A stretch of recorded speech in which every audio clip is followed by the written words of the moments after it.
Hello, this is Lisa Tinsley with KISA Public Radio, and I am joined by my colleague Ebonee J, and we'll have Ebonee introduce herself to you all.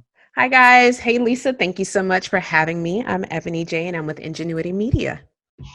Excellent. And so we were able to attend the Congressional Black Caucus Leadership Foundation Conference from September 11th through the 15th in Washington, D.C.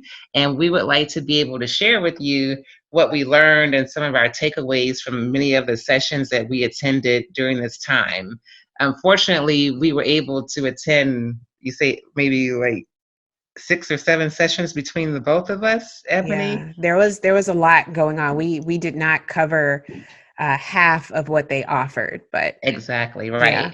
right. But the cool thing is that there were so many topics that included housing, banking, real estate. Let's see. Oh, also the hemp industry with cannabis sales among the African American community and some business opportunities.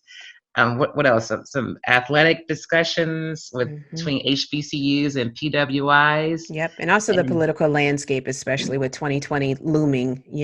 That was a big push um, during the caucus. exactly, right. Oh, and also the preparing for the census for Yes, 2020 was very yes. important as well. hmm So I will highlight just 3 of the sessions that I attended that I thought were very informative and of urgent concern within our community. And then Ebonee will speak about several of her sessions as well. hmm So Ebonee, you want to go first about one of your favorite topics? Yeah, absolutely. And actually, I want to say this is the first time I had ever been to the Congressional Black Caucus. I had heard it talked about, years and years, and I'm not quite sure what year this is for the caucus. I have it in my head. I'm not quite sure. I don't Yeah. want to say the wrong thing, but this was the first time I had ever been. And so, number one, thank you for the invitation to actually go with you to help cover some of these topics. But it was an amazing experience getting to see some of the leaders from the Senate and House perspectives, and state and local government as well. So a lot of different topics that are affecting the African American community were put out there. Like you said, it was exhaustive in the sense of there were so many things that you could be a part of and listen to and communicate on, or communicate with the leaders on and about. And like you said, I think we each covered 6 or 7 seminars apiece, and it didn't begin to scratch the surface of what was offered. Right. So my particular tracks that I actually attended were on the hemp and cannabis industry, because that is an industry that is up and coming, and especially with it, the cannabis industry affecting African Americans in the way that it has, as far as incarceration and other effects. I really wanted to see what the push was from a legislative perspective. Um, uh, what was going on, and what we would be faced with in some of the different things they have up to be voted on. So the hemp and cannabis industry I covered the real estate industry. I also attended some panels on Black money matters, and then 1 or 2 on the entertainment and sports side. I got to get a couple of those in as well. So those were kind of the themes that I was going for. And as I look back at all the social media posts on it, there are so many other things that I wish I had taken part in. So, Right. Lisa, I know we did 2 completely different tracks. Like, I barely saw you until it was, time to go home. So what were some of the Right. things that you attended? Okay, well, the biggest one for me was regarding housing within the African American community. And I found the sessions to be very concerning because a lot of the stats were based on research from like the past 5 years about home ownership among the African American community. And what I learned was that the number of homeowners now is at a level lower than 1968.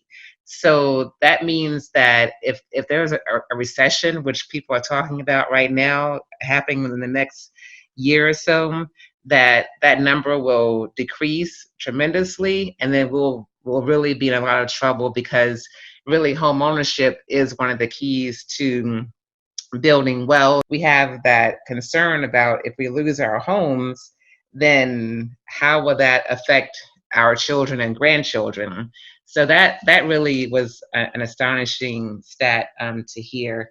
But also that the number of loan applications amongst African Americans has increased.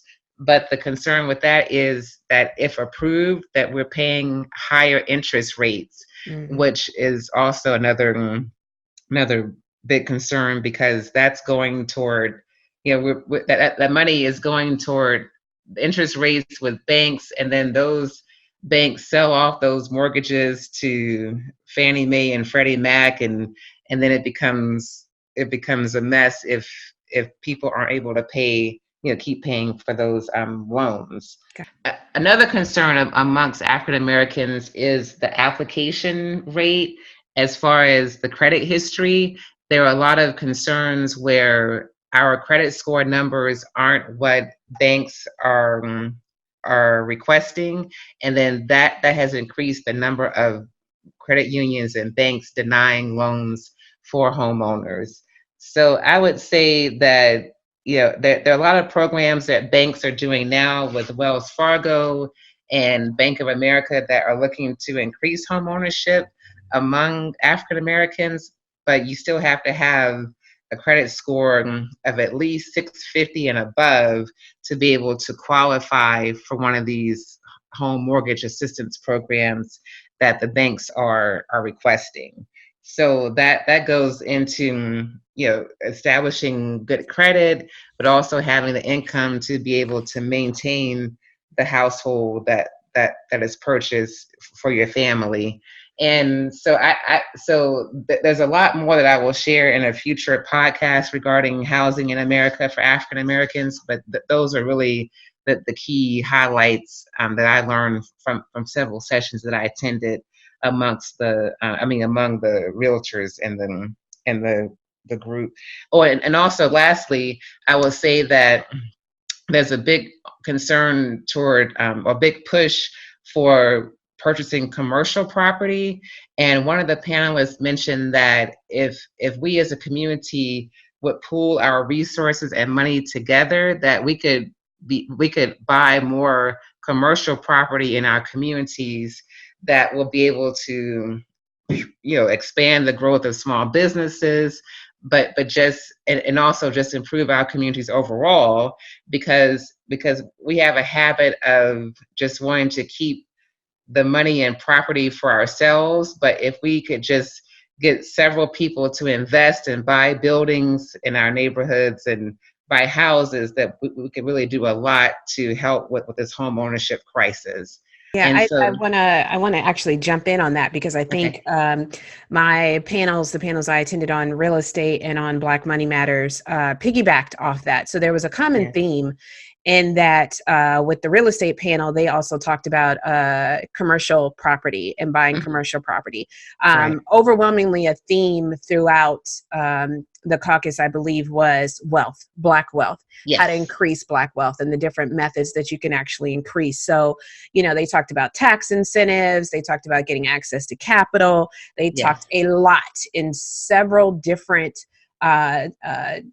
seminars about the Community Reinvestment Act and making sure that they could get that reinstated. But they really wanted people to understand, one, who manages your money, and then who do you spend your money with? And so really trying to change the narrative of, okay, we know who you spend it with now, but let's change who you're spending that money with. Spend it within your own community. We have to, in order to help Black wealth grow, we have to spend with each other. So that was a really common theme, throughout, no matter what the overlying theme of a particular seminar was. I noticed that a lot of people came back to that. And, one of the things that they said was education plus economics equals empowerment. And I thought that was great. Like, I wanted to write that down and put it and share it with everybody, like put it on a shirt. But education and economics equals empowerment. So getting educated about the different ways that we can gain wealth, and then understanding money and how that works could lead to our, empowerment.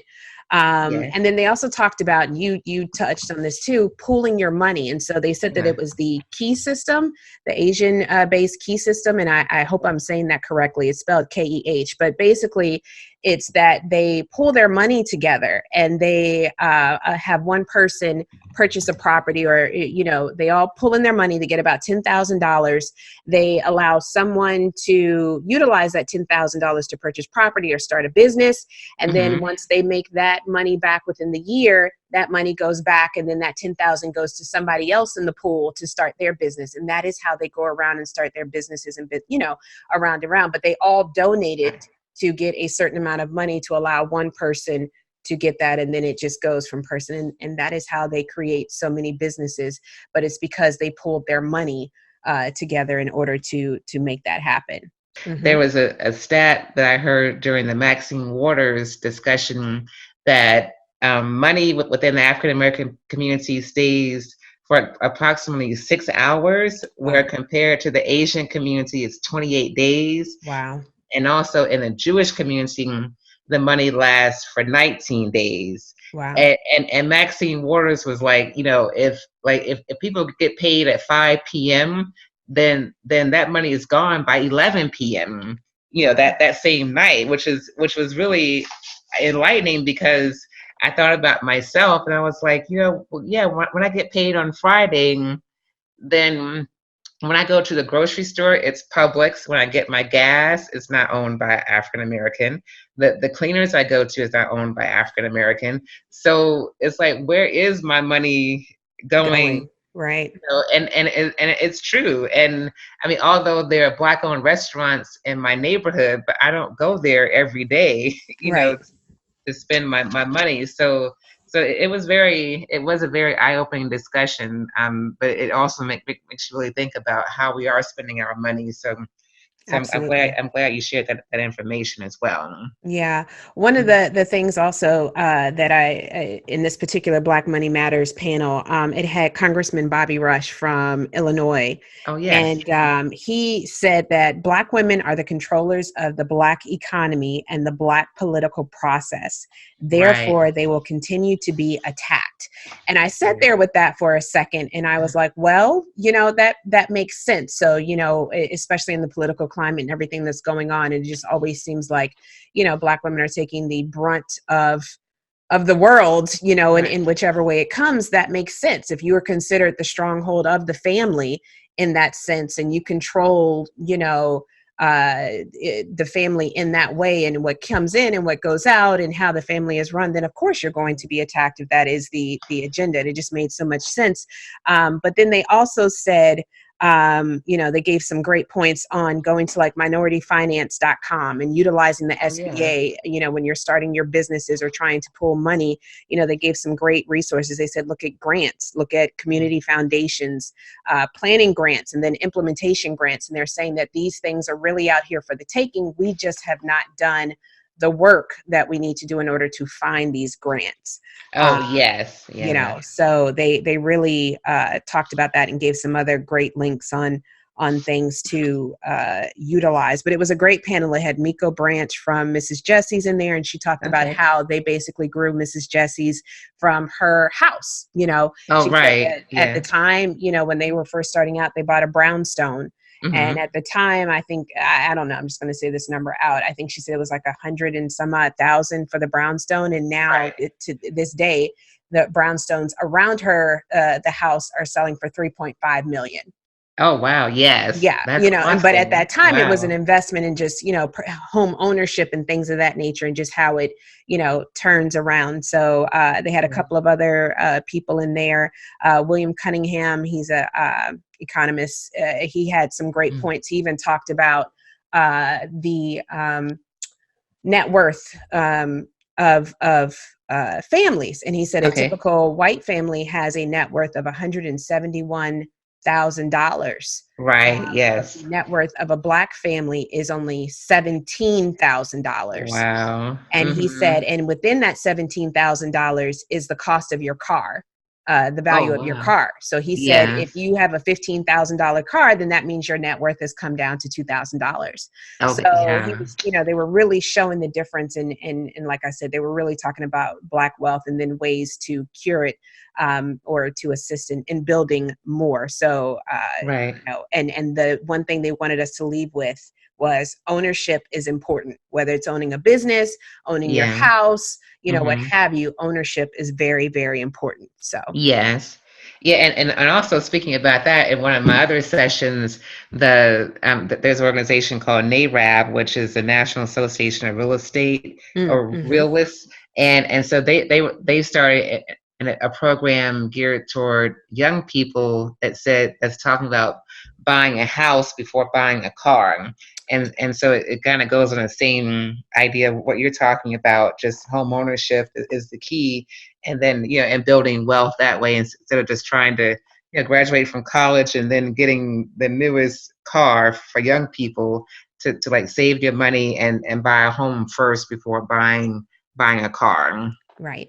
So that's important Yep. as well. Yep. And then so awesome. So I would like to share something with some details about Black women and the power of our vote. I attended a really good session that was sponsored by Essence Magazine and the Black Women's Roundtable. And what I found was very fascinating during the discussion about Black women identifying their top choices for president. And so Ebonee, who do you think received was number one among Black women voters today? Can you guess? Uh, I am going to say I have a tie. I'm going to say if it was not Elizabeth Warren, I think they're looking at Joe Biden. I think those are the Okay, top well, two. So, yeah, well, almost close. So yeah, Joe okay. Biden was number one with 25%, but actually Kamala Harris was at 15%, so Oh, number wow. two. Okay. Okay. Yeah, and then Elizabeth Warren was right behind her at 12%, and then there's Bernie Sanders at 10%. So that was overall for Black women, and then but when you break it down to the Gen Z group, which is 18 to 34, Bernie Sanders is number one with That's interesting. 18.9%, and then Kamala Harris, Warren, and then Joe Biden. So I've been hearing in the news and actually met a young person today who's really a big Bernie supporter, a Bernie Sanders supporter, and so his lead among young people has been consistent, I would say, throughout the year from people that I've met, but according to this research, Kamala Harris is only like 1% behind Bernie Sanders. So she's making progress among young people, but then overall she's like 10 points behind Joe Biden as far as as far as the election being held today. Now, what really caught my eye was that some of the top issues among Black women as far as the election and what they're looking for in their candidate. And the top two are, of course, healthcare for Okay. everyone. And then the next one, which is really just right behind healthcare, is reducing taxes for low income and middle income families. And in our discussion, that was really a big concern because many women, unfortunately, in our community are single mothers.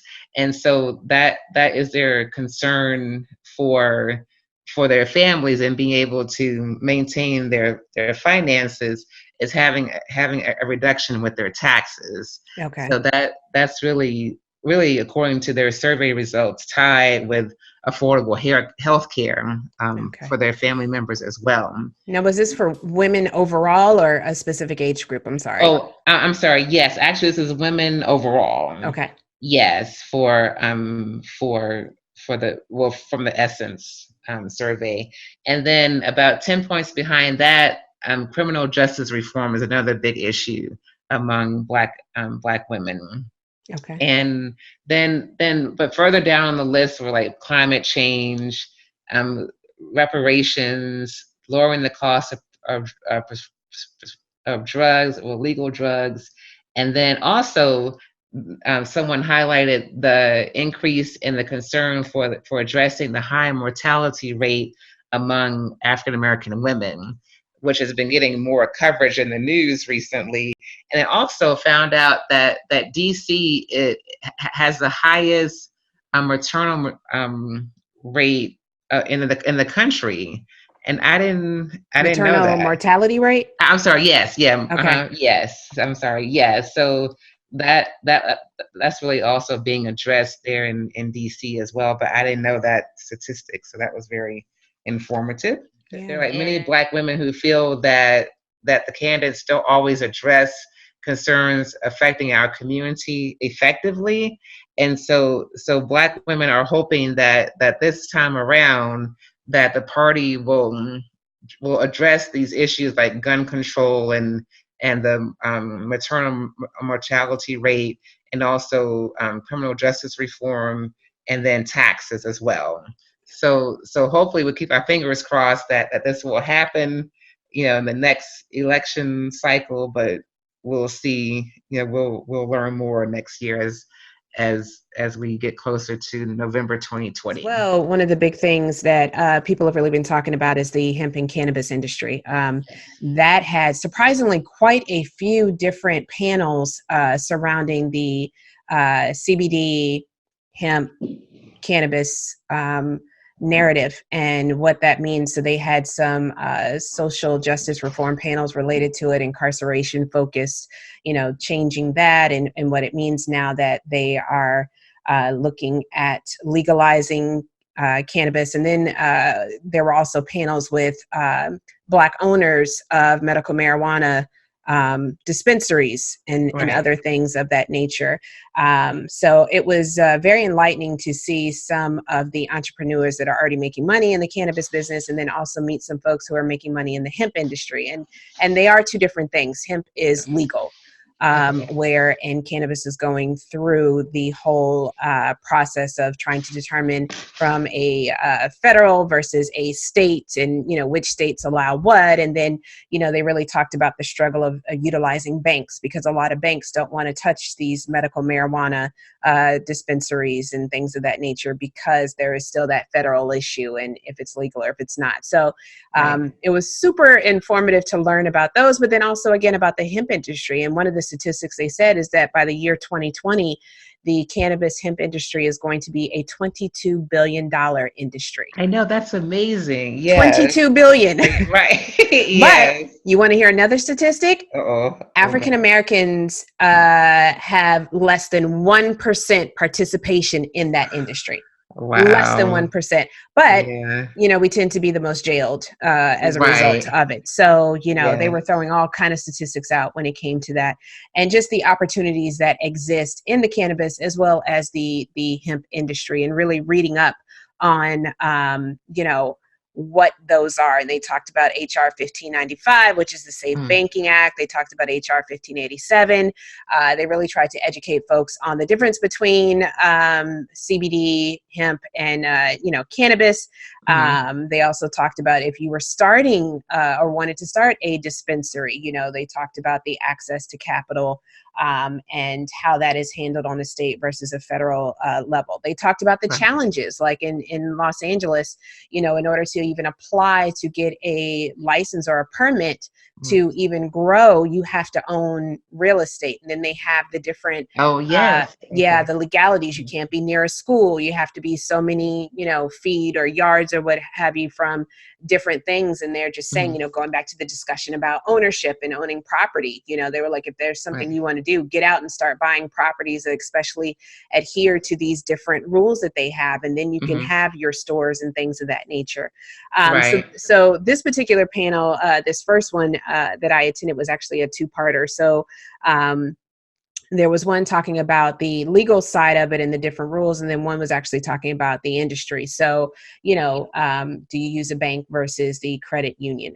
We got to talk to Hope Wiseman, and I believe she actually owns Marion, Maine, that is based in Maryland, and she talked about some of the challenges that she had to go through and still continues to go through, and how even though she's out here making money, she still has to learn how to scale her business and possibly making connections with people that she hadn't intended to, because she Right. thought she could, handle it herself. But in order to Yeah. grow, there are other things that she has to take on. So she said, it's a challenge to get into it, and then it's a Mhm. challenge to actually, stick with it.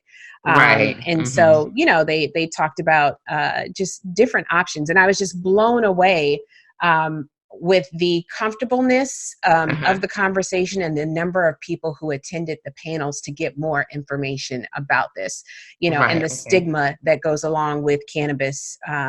And, not so much hemp, but just, Hmm.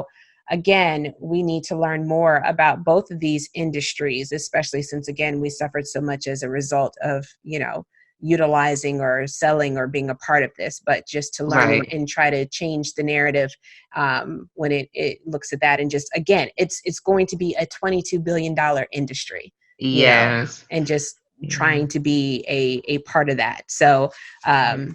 they had specific ones on banking.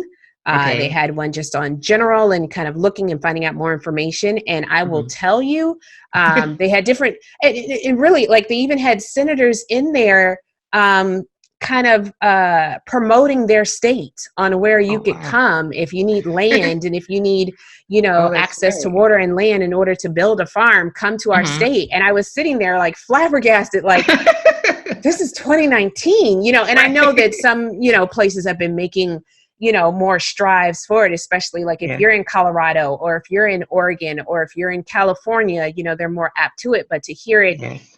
in this particular setting, I was just Hmm. sitting there with my mouth open, like, wow, we have come Right. such a long way. And then the things they were telling us to go back to our local communities and to talk about with our reps and our senators and things in order to push for, and letters to write in order to get certain things passed. I was Okay. blown away, Yes. but it was also great to hear just the openness that people have about these conversations. So if you have Right. ever thought about growing, Uh-huh. if you've ever thought about being a processor or even having a store, they are looking for people. They are Yes. Yeah. trying to, and they want people in this business. And so if that is something that you've had on the back of your mind, please research some of the things that we've talked about, because more states are, as they say, open for business. Right. They Exactly. want your business, and they want to be able to do this. The stigma has definitely been lifted in some way, shape, or form. And Yeah. is other legislature that is going on, and certain rules that will be put in place prior to the 2020 elections. I'm sure Right. there's going to be more regulations now, and they're just talking about how this industry is just booming and is almost out of control. So I'm Yeah. sure they're going to put more regulations on it, but they were like, now's the time to get on it if you've ever been thinking about participating in Right. That's this, true. yeah, in this Hmm. industry. So Well, it is exciting, yes, and yeah, definitely a lot of opportunities. yeah. And speaking about that, we with the cannabis industry, I attended a session about the number of Black-owned banks in the U.S., and it was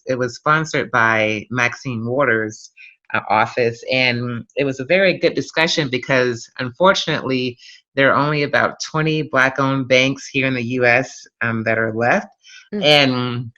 and actually one of the panelists spoke about banking and the cannabis business, and so he explained that it was too new for him to really speak about it, but actually his bank is not working with cannabis owned businesses, but there are plans to hopefully add it to their portfolio. To be they're really struggling, although it wasn't really clear in the panel discussion, but basically you could tell that that they need assistance from more people to become account holders, but also to have more Black-owned businesses support them as well. Which is really sad because one of the panelists was mentioning that that several million-dollar businesses do not support Black-owned banks, Mm. and that money could be used to help with home ownership, with mortgages, also small business loans, if these businesses would support, the Black-owned banks with their deposits. And also one of the panelists mentioned that a few years ago, the activist and rapper Killer Mike had a big campaign about supporting Black-owned banks, and that drove about 5,000 new account holders to all these banks around the country.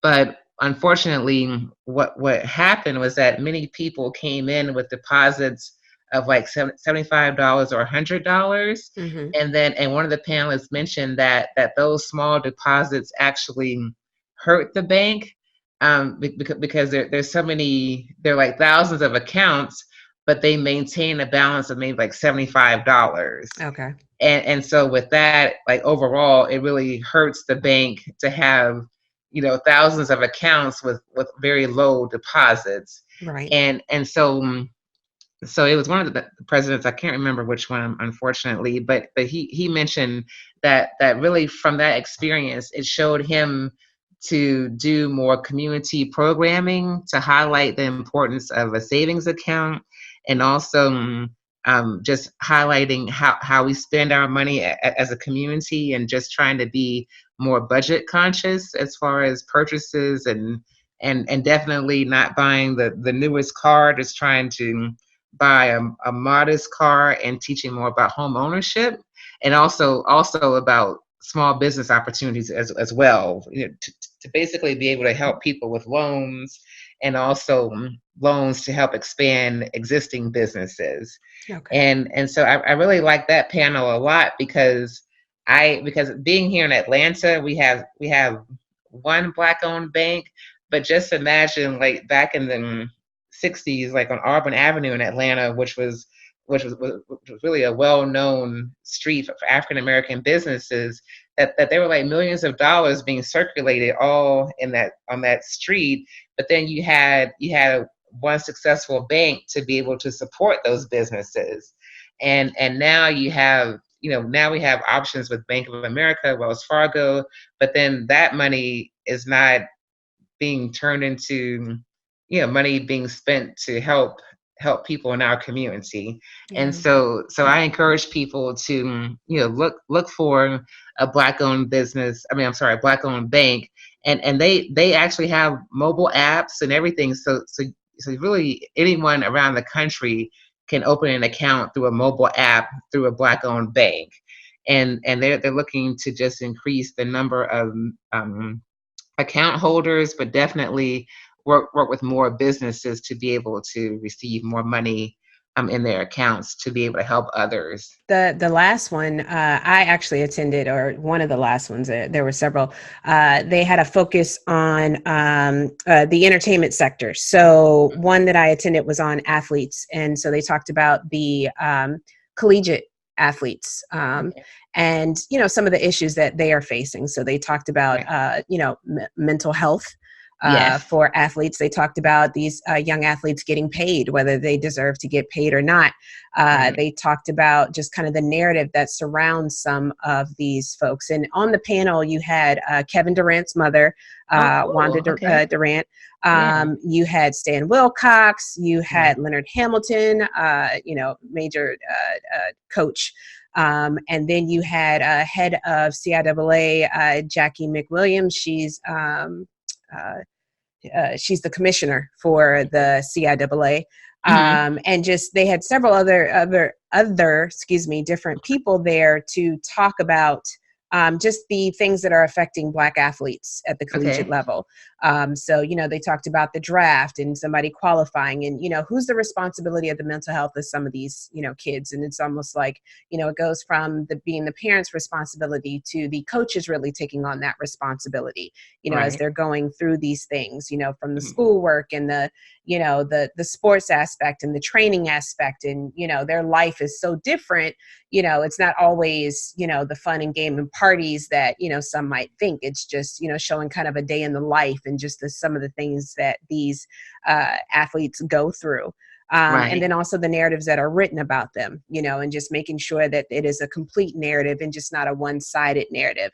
And then also, making sure that they are equipping these athletes with the information that they need to make great life choices. Okay, You know, yes. Mm-hmm. one of the things is like, you give these kids everything and they have this and that, but you also want to make sure it's the duty of the coach in the school to, just like any other kid, you're preparing them for the next step in their life. And, Right. they are no longer in their parents' house. So the burden becomes, or not necessarily burden, but the onus falls on the coaches in the school in order to help raise this person for the next step, be it professional or be it, getting a job, in they talked a lot about that. They also talked about HBCUs versus PWIs, Right. Okay. because they brought up Jamil Hill's article that she did recently saying that, most Black students should go to HBCUs. And so Mm-hmm. they really talked about that. You had different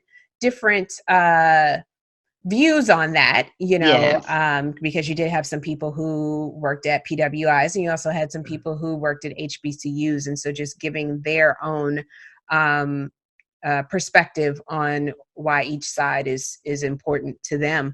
And Right. as far as, which is more beneficial for a Black athlete, having the Mm-hmm. support that they may need in that. They also talked about just in general, just kind of life experiences. So one of the panelists was also, I think it's Timon. I don't want to say his name wrong. Timon Durrett. He's actually Okay. on Queen Sugar. He Okay. plays Uh-huh. Davis on Queen Sugar, and he was actually a Black athlete, and he went to an HBCU, I believe, in Mississippi. Mm-hmm. And he was just talking about his experience versus some of the experiences that Black athletes or athletes in general have at some PWIs and why they may tend to go to a PWI versus a HBCU. So just kind of, talking about some of the things that we need to do in order to, one, make HBCUs more attractive Right. to some kids, but that's like an ongoing conversation. There are so many other things that go, from a money perspective, access to, even all the way down to the food they eat, the buildings that they're in, Oh, wow. just different things. Like it got Mhm. very, very in depth with the conversation. Okay. And so if that world is something that you're very interested in, or if you have, a child who's a student athlete, this Mm-hmm. panel would have been amazing for you to sit in on. It was very, very informative. And I sat there and, in awe and just thinking about, you know, I was an athlete, but I wasn't like a Right. athlete that mattered. Just, Okay. Yes. All right. so my experience was a little different, Right. it was a tad bit different. Yeah. But still, it just some of the things that these student athletes are facing and the narrative that goes along with it and trying to make sure that they have the best experience possible that will Right. get them to the next point in their life, whatever it may be. Okay. Um, Yes. and then I also attended a panel on entertainment, Oh, and yeah.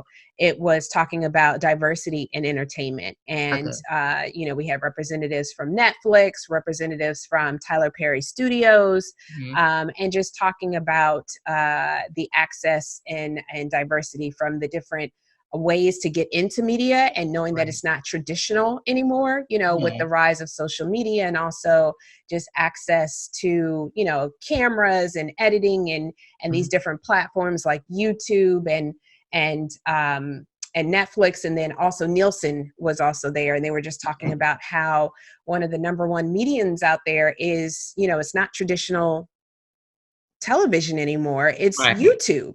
Yes. That the Uh-huh. majority of people are getting their information and their views from YouTube. Right. Like Yeah. everybody remembers how YouTube started, and to know Yeah. that it's basically created this space Mhm. to showcase and how these social media platforms are catering to more long form videos, i.e. like Right. Instagram and IGTV and all Yeah. these. It's those platforms that are getting the most viewership, Mhm. surprisingly, so that those doors are being shut, saying, oh, you can't get on the traditional networks, the ABC, CBS, NBC, but you can create Right. your own content and put it out there and possibly make just as much money. There's that young lady, Exactly. and I really haven't followed up on her, but I'm seeing her commercials, Lily Singh, and she is a Okay. YouTube star based out of Canada, and now she has a late night show.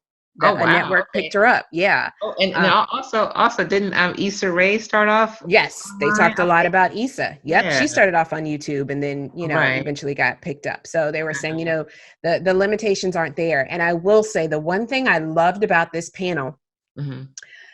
deals were actually being made within the panel. I There know, were that's several people awesome. came up and, when they opened it up for questions and answers, there were a couple of young people who came up and said, they basically pitched in front Yeah. of these networks, and the networks were like, that is what we're looking for. That is what they want. What we want. Stay behind after this and talk Right. to me. I want you to talk to this person at Netflix. I want you. And it was, I was so happy. I was like, I don't have anything to pitch. You need to go pitch something. They're handing out, Yeah. but that was amazing to me to Uh-huh. see, because, sometimes you hear a lot of people say, oh, we'll give you a hand. We'll help you out. And then Exactly. you don't hear Yeah. anything. And Exactly. deals were almost directly being made in front of people's eyes. And they were so willing to help. I just love to see. I just loved it. I Yes. loved it, Awesome. I was able to step in for a minute in that session, and I remember hearing that the lady from Nielsen speaking about how African Americans spend 50 hours a week watching TV, and that just kind of like blew my mind Where do they because have the time? I know, right? Exactly. But yeah, but yeah, you are right that more people are viewing TV online now, but still it's still a high. I mean, although the numbers are decreasing as far as people removing cable from their homes and watching more streaming platforms and all. But so I guess we'll go ahead and wrap up. So I'll just speak briefly about my overall thoughts about the conference, and then I'll let Ebonee share some final thoughts, and then we'll wrap it up. I've attended the conference for the past 5 years, and each year it's been a very enlightening experience just from learning about our Congress leaders and what issues are really affecting our community.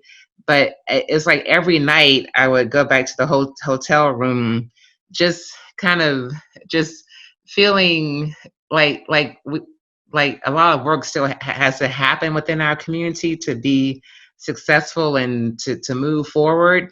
And I think that each year I think, okay, well, I'm gaining all this knowledge and I want to be able to help, but it's so much happening as far as housing and then voting, the census, and then education.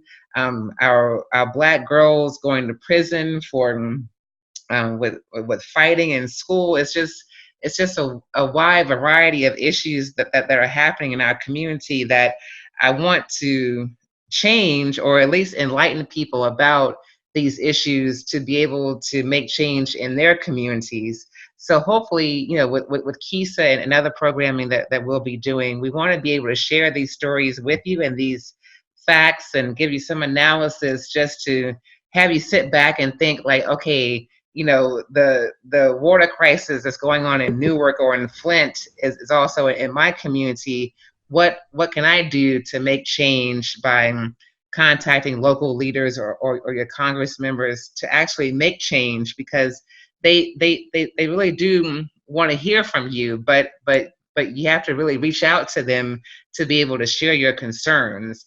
And so hopefully on the KISA platform or wherever you get your news, that you'll be able to just contact these reps and just say, hey, we need help with financing, or we're having concerns with housing concerns in our communities, or things like sidewalks and being pedestrian friendly in our communities. It's a lot going on with with pedestrians and sidewalks, with gun violence, and just a wide array of issues. So hopefully our discussion tonight about the hemp industry, cannabis, education, supporting Black banks, and getting ready for the election will just enlighten you to be ready for next year, but also make some change in your community as well from everything that we've shared with you during our discussion. So I'll let Ebonee close with her thoughts, and then and we look forward to hearing from you all soon. So, just a few things, and I'll be swift. This was the 49th year of the Okay. Congressional Black Caucus. So, it started in Cool. 1970. Okay. I will say this is my first one. This will not be my last. Right. Absolutely. I intend to continue to go. I learned so much. Like you said, there were so many things. There were things we didn't even touch on. We were talking about Yes. housing. They talked about gentrification. They talked about, Yes. like you said, the sidewalks. There are so many things. It is almost impossible for you not to find an interest or something that affects you on a personal level, be Right. it from your neighborhoods to your jobs, to starting your businesses, to your kids, to education. There is something there for everyone. And I've been talking to every person that I possibly could about this experience and encouraging them to go. I Yeah. love the level of how personable it was, Hmm. that you could have conversations with members of Congress and your senators and things of that nature. And they were there because everyone was there to do the greater good for the community. Yes. And that was what we were all there for, and that was what they wanted to do, and making sure that they equipped, excuse me, make Hmm. sure that they equipped us with the knowledge and the information that we needed to take back to our communities. And so the theme for this one was the 400 years, our legacy and our possibilities. So Yeah. 400 years ago being where we came from, when the first slaves actually landed, to where are we going now? We know Right. everything that we've gone through, we are continuing to go through, but what are the possibilities? Where could we go? And I think they did a wonderful job with the theme this year, and pushing on. And I will tell you one thing we missed, Lisa. Uh-oh. We Okay. missed the Saturday morning prayer. And I'm so Oh, upset we okay. missed it, because I Oh, wanted to see Pastor Bryant, and he was there. He was, I think the name of his church is oh it's gosh, Alfred Baptist Church, I believe. It's in okay. Alexandria, Virginia. And Oh, okay. he actually did, and Yolanda Adams sang. Oh, And wow. apparently Okay. he tore the house down Saturday morning. Okay. So we missed it. Oh no. We Okay. missed it. We Oh were, no. but next year we won't Right. we won't make that mistake again. Yes. But as far as their theme, again, their theme that this is almost, and I can't wait because next year is 50 years, so I can't even Okay. wait to Oh see what they're yeah. actually going to be doing Okay. for that. But we forgot to mention Cory Booker came to talk. Oh He didn't. yes. He didn't even really get to talk, but he was there, and I love seeing the candidates attend, and they all showed Right. up for the awards dinner Yes. on Saturday night. But to see them and to see Cory, I will give him that. He actually showed up to talk and to answer questions about gun violence, which is another Yes. topic we didn't even get to explore. I But he was know. there to do that. And when you see people take time to actually answer questions and get down on that level with you, Mhm. I love that. You know, Yes. that definitely inspires me, and it makes me, like you said, want to work harder. So Right. for a first time experience, this was amazing. Again, thank you for Awesome. inviting me, and I encourage Okay. everyone who is listening to this, please Yes. make plans to go next year. KISA Yes. will be back Right. there next year, so I think that you all should definitely join us and make sure that not only are your concerns being heard and shared, but you are also helping to find solutions for some of the things that are going on Awesome. with us. Yes. Yep. That's true. Well, thank you. That's a great way to end the program. So thank Yep. you, Ebony. Of course.